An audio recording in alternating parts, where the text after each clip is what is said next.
welcome. Thank you so much for joining us. I'm Jennifer Strong. I'm a journalist. I cover the intersection of tech and society. And, we've been kind of calling this backstage AI for the real world. But yes, we're looking at how autonomous tech is going to reshape operations. And I think we should probably start just by going down the line here, do some introductions. Sure. Hi, as you can tell, I'm not David Liu. I'm Lauren Kwan. I'm here representing Plus. Plus is a Silicon Valley-based autonomous driving software company that is working to deploy safe and scalable factory-built driverless trucks. We work with OEM partners, including Traton Group, which covers the Scania, MAN, and International brands. International used to be known as Navistar, for those of you who are in the trucking space, and also Hyundai and Iveco. And with them, we are looking to launch driverless trucks in 2027, starting in Texas, and from there go global. And actually, just this morning, we announced we are expanding into Japan as well with a company called Tier 4, who's already got partnerships with the Japanese government, as well as truck makers there, including Mitsubishi Fuso, as well as Isuzu. I am Sankalp, co-founder CEO at Gather AI. We say what our name does, we do what our name says, which is gathering data using AI. Especially in warehouses and distribution centers. We have flying drones in warehouses as well as cameras on forklifts, continuously digitizing workflows and providing inventory visibility 15 times faster than people.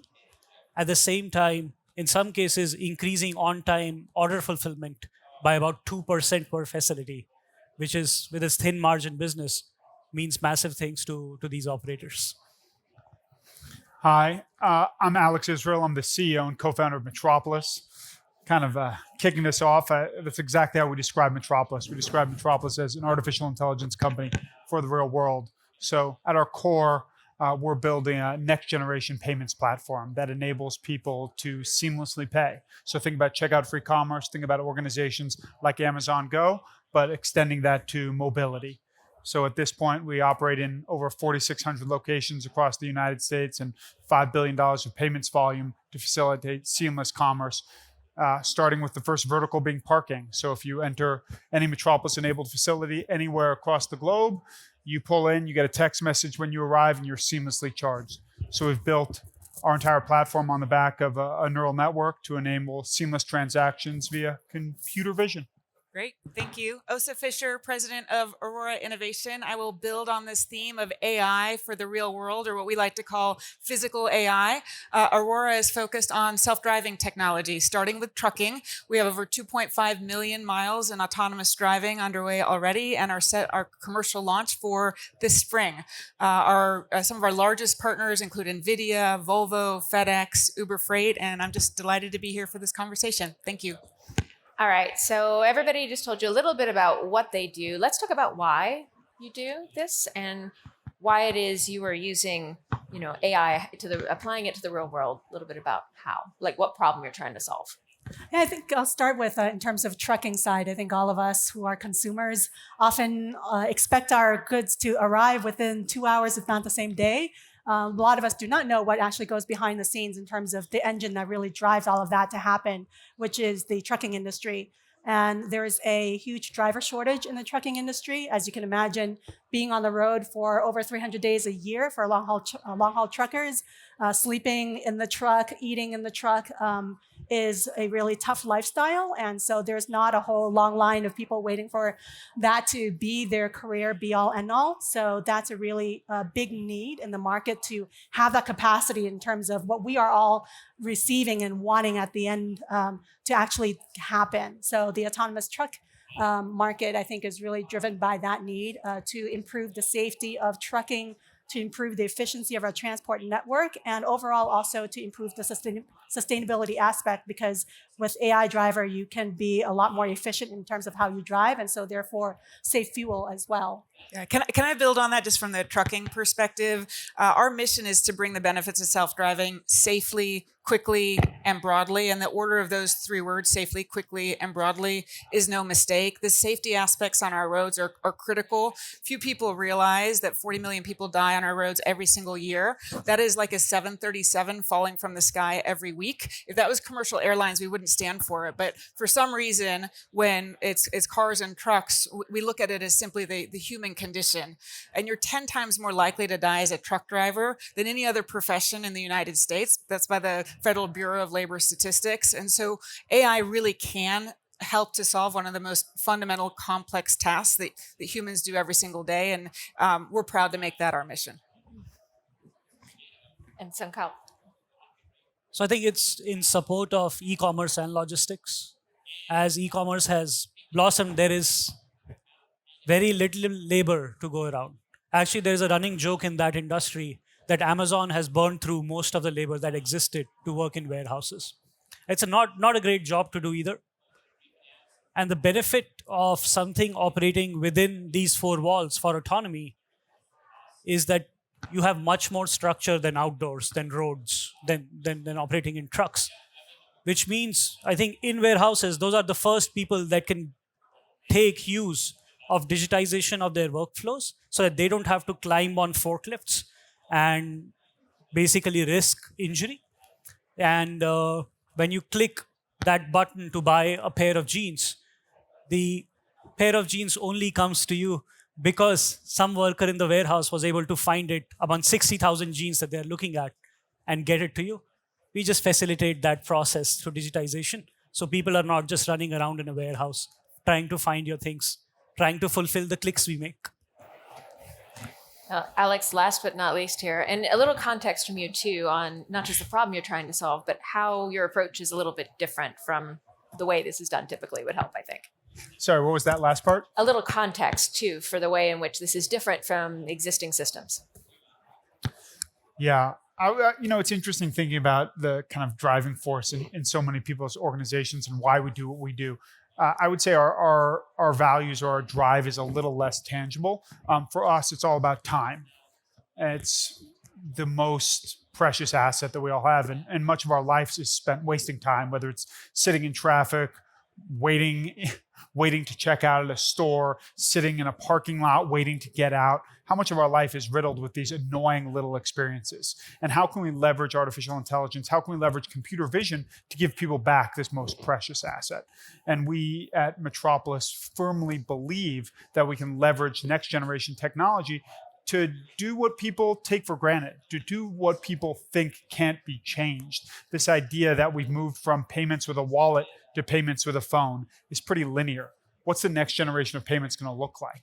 And our belief is that we can leverage computer vision and we can make payments seamless. You can just get up from a restaurant. You can just drive out of a parking lot. You can just leave a grocery store. And I think that that's our kind of core driving principle. That's the why behind what we do. We don't leverage. We're not a hardware company. I think the idea of saving lives through autonomous trucking is a profound and really important task. I think to the question of how we're going about doing this is a little bit non-traditional. We started our company as a very traditional technology-based organization, leveraging AI and computer vision, and we shifted our strategy. We shifted our go-to-market. We found rapid go-to-market fit, rapid unit economic fit. But what we didn't find was, as a startup, a path by which we were going to scale aggressively. We were licensing our technology to most of the largest real estate companies across the United States, but growth was slow. So we took a non-traditional path, an inorganic approach. We invented a business strategy that internally we call a growth buyout, which is, could a technology company leverage venture capital dollars and go acquire old world businesses? So at this point, we've raised just north of $2.2 billion. And the objective was, could we roll up old world businesses? So the first company we bought was a parking operator out of Nashville. And then we took the largest publicly traded parking operator nationally, which was a company called SP Plus private as of last year. So we've taken a very non-traditional growth path to scaling our technology. I'm going to jump ahead just a little bit because I feel like it's the elephant in the room. What about jobs? We've each touched on this a little bit already, but what do you believe the impact of this autonomous tech will be on the operations labor force? I can take that one. So I have the pleasure of being in Dallas, Texas, which is where our trucking operations are launching. We have several terminals there, and so we've actually seen a workforce transformation happening already. We hire a lot of CDLs, that's commercial truck drivers, to help with the safety implementation of driving on the road. Several of those CDLs have now converted into other roles that have sprung up because of AI trucking. So the terminals themselves requires service and maintenance specific for AI technologies. We have a command center that monitors the fleet remotely, also a new requirement. And we're seeing tremendous interest even from our local high schools on the I-45 corridor, and they're thinking of reshaping their classrooms so that when you do graduate from high school, there are jobs waiting for you in the AI sector as well. So we see this as a gradual transition that will actually up-level and upskill anyone who's interested in doing so. Anybody else want to jump in? Yeah, let me also add, I think on the trucking side too, I think we also often get asked, are we trying to replace truck drivers? The absolute answer is no, we're not, because there are just not enough. And so what we're trying to do is use autonomous trucks to supplement what we need in terms of filling the capacity in terms of on the transport network side. So I think there is a lot of trucking that still needs to happen in local and regional routes. So the idea is to really bring those, hard to fill jobs, really tough jobs of doing long haul trucking, and bring those truckers closer to home so that they can be home, because that is the number one driver in terms of when we talk to drivers about why they don't want to do it anymore. It's because they want to be close to their families. They don't want to be missing all those life moments that are important to them. Basically, doing those jobs and freeing up people to be more creative. I firmly believe that people should be writing poems and essays and doing research rather than doing these hard jobs. And it seems like somehow we have started in the inverse fashion in this AI space. So I hope we contribute to the physical side a bit more. That is a definition, actually, that's fairly hard when we talk about automating away all tasks of economic value. It's like, what about automating away the tasks we don't want to do? Right. Instead of the things that give us meaning and purpose. I don't know. I have a slightly differing approach or differing sentiment. Look, on one side, I have 23,000 employees, and they are the lifeblood of our organization. And without them, we would get nothing done. But I think about the AI revolution or evolution in the context of every other industrial revolution, and I think this is a complete break. I think that I was trying to think of my head of comms and what he wouldn't want me to say on stage. And look, I'll say, without saying a expletive, I'll take a Yiddish blunder and say, I think we're gefucked. I think we're in trouble. I think that with every other industrial revolution across history, what you do is you have a repurposing of low-skilled labor. And you've had a repurposing of that low-skilled labor retrained and adapted to new jobs, new tasks. I think with this industrial revolution, with the revolution of artificial intelligence, generative AI, what you're seeing is a repurposing of skilled labor. That's something wholeheartedly different that we've never seen before. I don't know what happens when you look at a partner at a law firm that's been a lawyer for 30 years and say you no longer have a job. You take a creative director and they've been a creative director at a technology company for 25 years and they no longer have a job. That labor is not easily repurposed, and I think it is going to reverberate. I don't know when that's going to come. I don't know where we are on the timeline. Do I think it's tomorrow? No, but I think it's going to hit, and I think it's going to hit hard. Yeah, I feel like it's hitting my industry of journalism already quite hard, though it didn't start there. Ossa, across this landscape, people use simulation all the time. Yes. How are you using simulation? Yeah, thanks for asking. So, AI models that fundamentally need to be fed with a lot of data, and we have the tremendous on-road user data for how humans typically navigate the road and how truckers typically navigate the road. We then test that on a test track for the more extreme scenarios that wouldn't be safe on a public road. And then we also, as I mentioned, have 2.5 million miles on public roads, making sure that those models are acting accordingly. But before we actually put it on the road, there's this middle step, the digital twin, which is simulation, which is where we make sure that the AI is working in alignment with our expectations. And this is particularly critical in safety critical industries. Hallucinating when you're writing a recipe, for example, and you accidentally put white glue instead of mozzarella, a human will catch that before it actually makes its way into the food. But with physical AI, it goes all the way. It's basically cooking the meal for you. So we're doing a lot more than just generating maps and directions and instructions. We're physically driving on the road. And that's where simulation is critical. We have billions and billions of tests in simulation to make sure we're not making mistakes and that we're course correcting where we might otherwise sort of run a stop sign, et cetera. And Lauren, how do you see autonomous trucks impacting freight? Just because you're already out there. Yeah, so I think, overall, it's really improving the efficiency side of things at the very, very basic level. I think if you look at the operations of trucks, there is a lot that needs to be done. And what we want to be able to do is supplement, again, that long haul portion from hub to hub. And that's the part that we're focused on. In terms of overall, right now, if you look at driving a truck, they are limited by, with drivers, 11 hours of driving, 14-hour workday. And with autonomous trucks, they can basically be on the road 24/7. And you take a truck that is utilized, they drive about 100,000 miles a year, and you can basically double that, right? If not a bit more. And so that's why for the fleet, that utilization of the truck is really important. And so by making it autonomous, it can really do a whole lot for them. Yeah, I think it might help to unpack a little bit more to exactly how this works, that your software gets put into lots of different types of systems right now, and it's different from the model that a lot of us might be thinking of. Right. So I think in the autonomous trucking space, there are a number of different players, and everyone has different business models. Ours in particular, especially relative to Aurora's, we are a technology provider.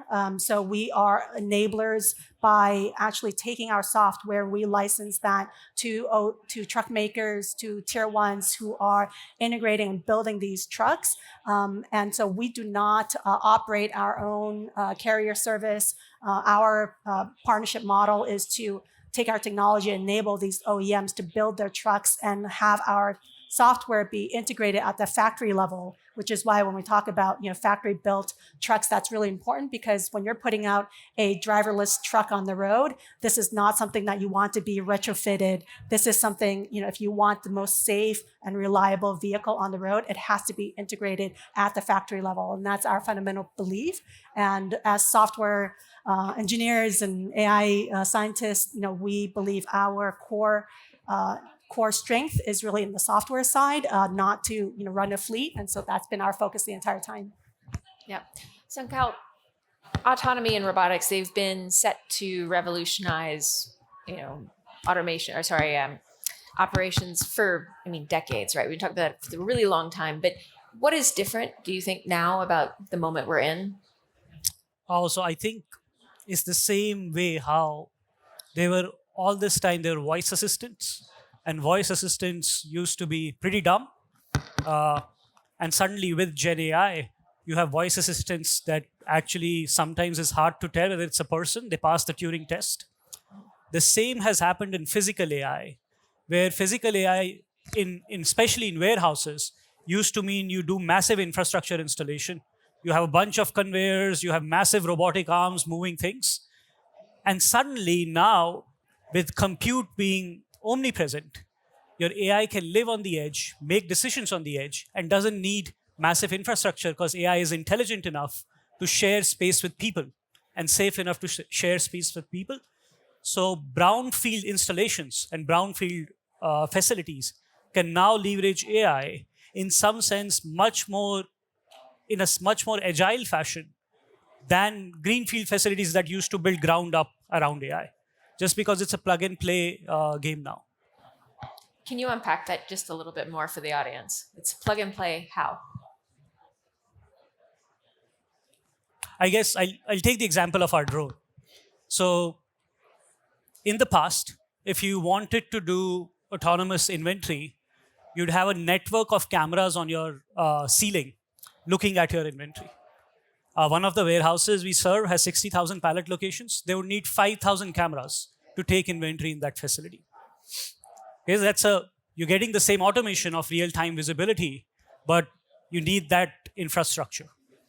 Now the compute is small enough and the AI is smart enough that our robots that are curious about boxes and barcodes can move around without any new infrastructure and share space with people, so that instead of doing a 5,000 cameras, you just buy 3 drones from us, we come map your facility in a day, and you're ready to go, and your facility is automated.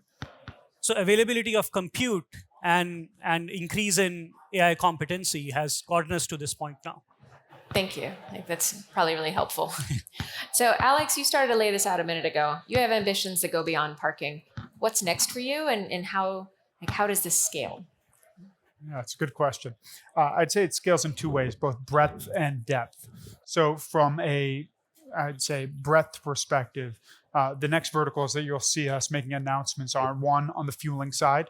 So you'll see announcements where you can facilitate seamless fueling. So you just drive up to the pump, pull the pump off, pump, and drive away. Seamless checkout for e-commerce at a gas station. Second vertical that you'll see us enter in very short order is quick serve. So think about drive-throughs. This idea that drive-throughs are phenomenally inefficient, both for the consumer, but all impersonal and inefficient, both for the consumer and for drivers that are picking up goods, like an Uber driver.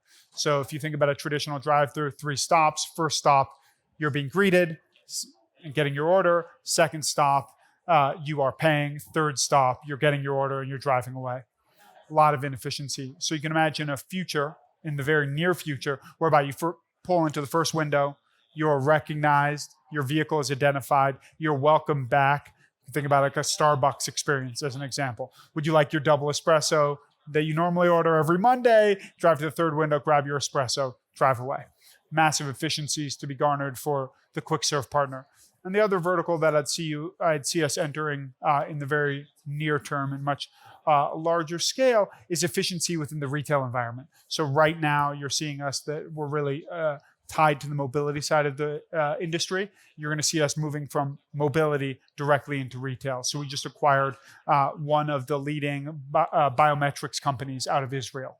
And we're integrating that technology into our kind of products and services, and you'll see a user be able to not only facilitate a transaction in a mobility-driven experience, but also in person in a retail environment. Very interesting. I want to take a step back. Ossa touched a bit on this a moment ago, but just to ask all of you, safety and trust, these are 2 of the biggest themes in AI anywhere, right? But in your case, with physical AI, the implications are a little bit different. So can you just go down one by one and tell me a little bit about what these 2 words mean in terms of your day-to-day for your company? The 2 words mean trust and safety.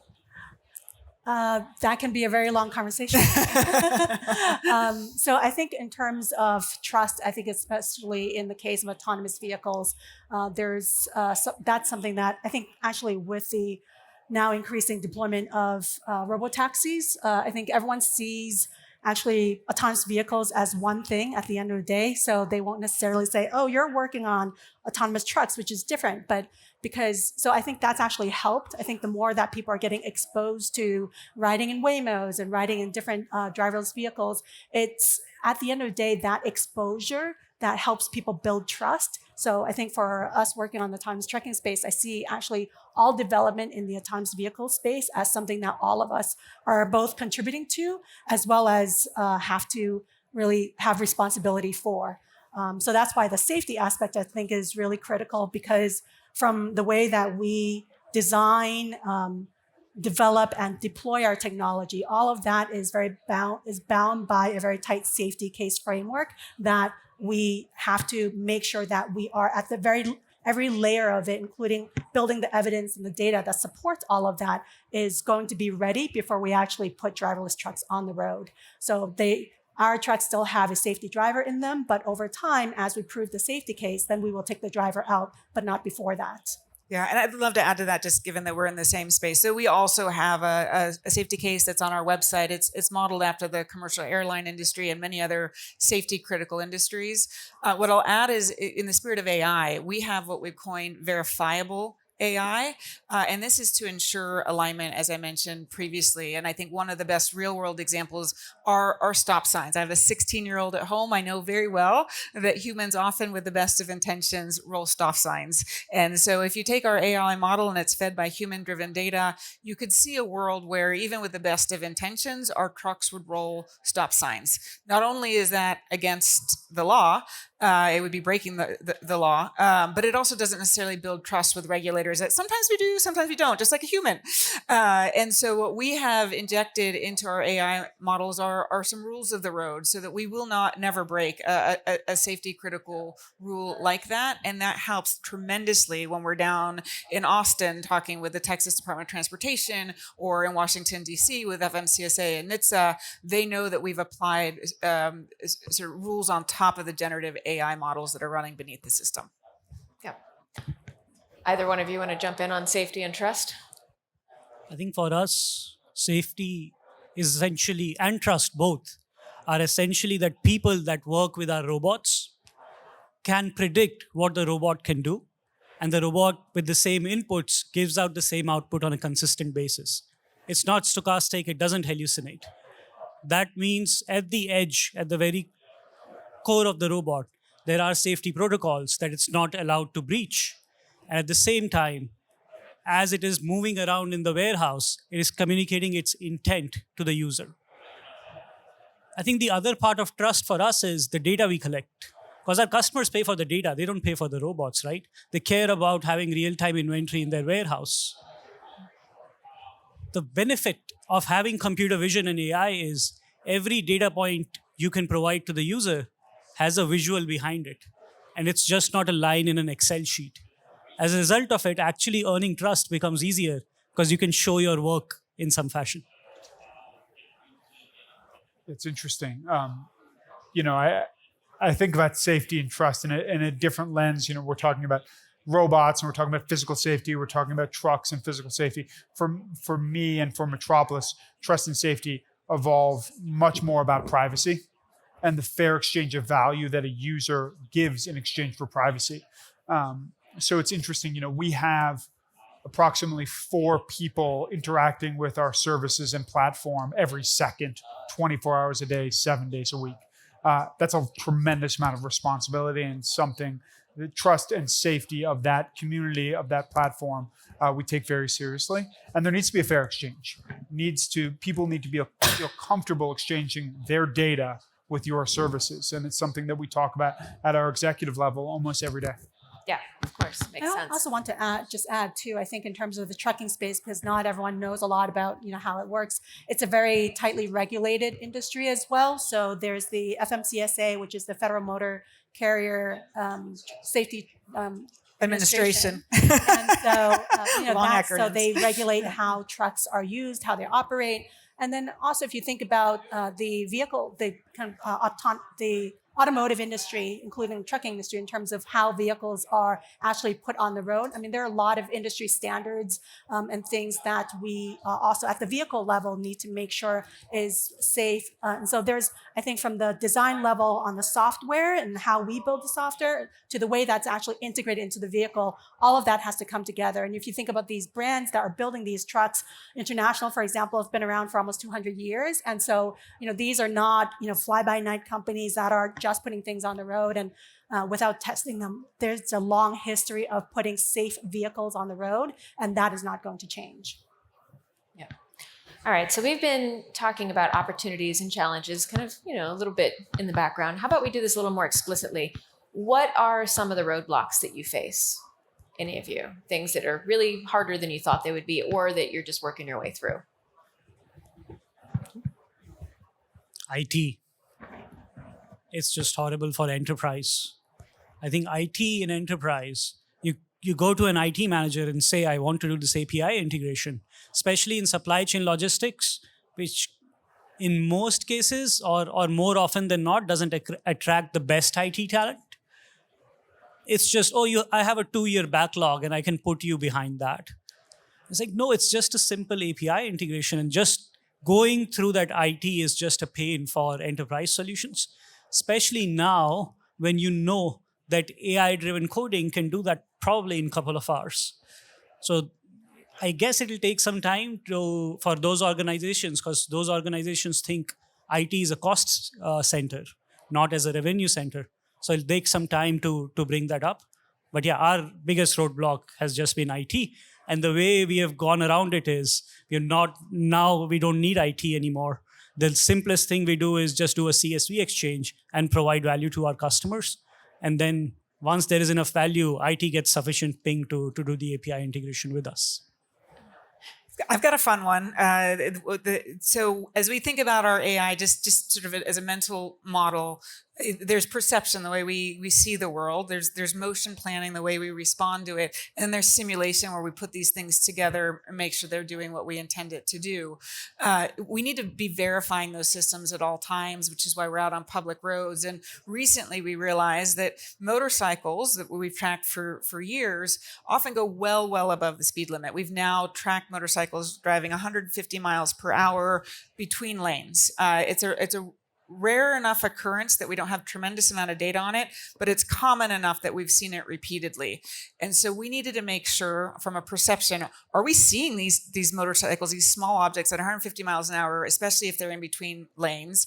2, are we responding to it correctly? And then when we simulate it, is it consistent? And so we thought for a long time on how do you actually figure this out. We ended up hiring a stunt driver and took them out to our test track in Pittsburgh, and they started at 10 miles an hour, 20, 30, 40, 50, got up to 150 miles per hour, so that we could in fact verify in the real world that yes, we were seeing it correctly, we were responding correctly, and the simulation was realistic. And so it's those kind of problems that we see all the time, but they're fun and gnarly. It's why I asked this question.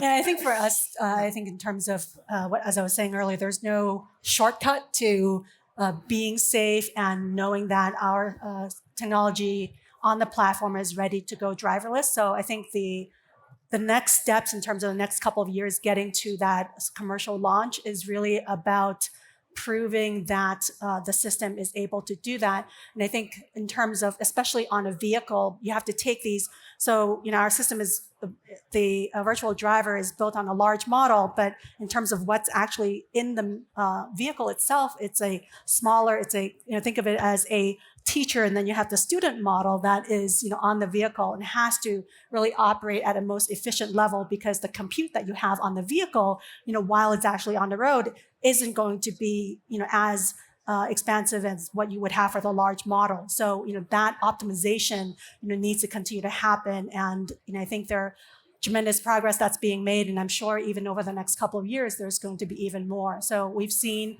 sensors over time go from, people ask us about using LiDAR all the time. Mm-hmm. And years ago, it was tens of thousands of dollars, and now it's sub-1,000. So, I think we will continue to see progress across the sensor front, across the software in terms of the AI models and the optimization side of it. And then also the regulation. I think, we have regulation in place now that supports the commercial deployment in Texas.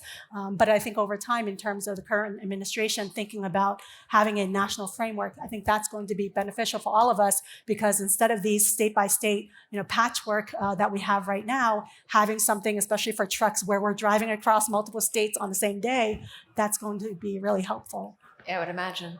Alex, anything you want to? I mean, you kind of did earlier with the ways in which you were getting around your problems, but no, look, it's interesting. It's the greatest challenge for me as a CEO, greatest challenge for the organization. Look, I like to think about, I don't know what's not a challenge. I feel like there's so many challenges. Look, the thing that's interesting for me personally is I like to be a student of business and executives. And look, I think that I've been the CEO of a company that's 200 people for this company, 2,000 people, and now over 20,000 people. We operate in over 400 markets globally. And for us, it's really interesting. Like, now I'm very sensitive to macro trends. So, I'll give you a simple kind of depressing example. If there's a natural disaster, our employees are affected. Anywhere in the United States, they're affected. So how do we respond to that? How do we interact with their families? And how do we support them? And that's something that I'm having to spend a lot of time on. Yeah, sure. Actually, I'll stay with you for a second. I want to ask, are you staying with trends too? Are there particular trends in physical AI that you're watching as because you're looking at different sectors and industry that you're particularly interested in right now? For me, I am hyper focused on computer vision and hyper focused on how we can leverage the neural networks, whether it's hallucinations or generative AI in computer vision, and how we can actually improve the accuracy of everything from biometrics to object detection, leveraging everything from hallucinations, simulations, how you can leverage synthetic data. I strongly believe that everything from access control all the way through payment, we will leverage computer vision in the future. And this idea of these physical interactions, physically taking out a phone to get into a stadium, I think that's gone. Yeah. Physically taking out a credit card or a phone to pay for a good, I think it's gone. It's just a matter of time. So hyper aware of companies that are existing in the space that are truly, and from a transformative perspective, changing the way we interact in the physical world and how that can drive value to each of our daily lives. Lauren, I wanted to ask you about equipment makers and what that relationship is really like for you and what you needed to have in place to be able to launch commercially. In terms of our relationship with OEMs, so I think working very closely with them in terms of the tight integration especially with a company like Triton that's global. So, I think really from the start, we've had a shared vision of having a product that can launch globally. So a virtual driver we will start with in Texas, but we're also talking about expanding to Europe. And I think in terms of that integration, the software level, having teams work across the US, Sweden, Germany, all of these different places coming together. I think that level of also looking at the vehicle of, where do we want the sensors to be placed? How does that operate? There's also the purchasing side of who's going to actually purchase what. And I think figuring all of those things out. And of course, when you get to the testing, all of us also work very tightly to do that because it is not, okay, you build the software, you do all of that, and then we will just port it on, right? So I think that's why we think the tight integration with an OEM in terms of getting to that safe and scalable product is really important because you're not talking about just using interfaces and just porting our software on there. Everything at the level of in terms of the drive-by-wire and all of that needs to really be thought of and tested at the very basic level across the board. Yeah. I probably don't have to tell anybody here that visibility in the supply chain is important. Sankalp, are you watching any particular trends right now in how AI is supporting that visibility? Things that others might find interesting? The thing that has become really interesting, first, I just want to double down on computer vision because robots used to need lasers and they used to need heavy sensors. And now with cameras and compute being cheap enough, physical robots are getting cheaper and more attainable. The only reason we have flying drones in warehouses is because instead of a laser, we can put a camera on it and make them autonomous. The thing that really excites me is as all of us digitize the physical world, the next level of extracting insights from that digitization is already here. To these large language models, we don't need to ask structured questions. We can just give them a data set and say, what do you think of this? And they'll come up with some insight on it or a hallucinated insight that might look good, but it's still there. So I think I'm very excited for digitization of the physical space and how that gets fed into the data analytics pipeline that is just ready to go for that mass of data. Yeah. We are in our final 2 minutes here. So I'm going to turn this back to you. There's a million things we could talk about in our last 2 minutes, but what's something we haven't talked about yet that you were really hoping to? Anybody chime in? I think it'd be fun just to fast forward and we're back on this stage in 10 years' time. What's different? And I think a heck of a lot is different, as has just been expressed here. We probably didn't drive here on our own.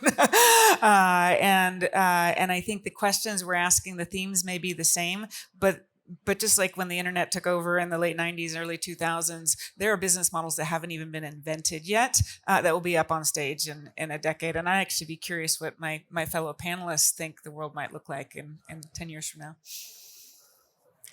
Look, I think it's a great question. I back to this idea of what's not a challenge. I don't know what won't be different, right? I think people, there's Amara's law that humans have a tendency to overemphasize the impact of technological advancement in the short run and underestimate it in the long run. And I think that's, as we talk about horizons of 10 years, I think the implication of AI, we're not even going to be able to conceptualize. Absolutely. I think on the autonomous vehicle side, at least, I think we are going to see the adoption increase even faster than we anticipate in some areas, but I think in other areas it will take longer. And I think it's that juxtaposition of change that I think is oftentimes, for those of us who work on it, see like, hey, it's going to happen, it needs to happen. But I think on the human side, speaking to HumanX here, I think, there's that fear of change that happens. And I think, there's an adjustment that needs to happen. So for those of us who work on the technology, especially on the marketing side, for me, it's to really help people understand why it needs to happen. And I think there is a process versus, something that we expect will just happen overnight. It just won't. But I think with that, I think with Waymo, for example, I think over a course of 18 months or so, they were able to eclipse Lyft in terms of the ride booking numbers in San Francisco. So, the adoption rate there was much faster than, I was anticipating, but you look at that next growth curve and it's going to go like this. So, I think it's going to be both faster in some places, but also slower in some cases. All right, with that, we are out of time. Thank you, everybody.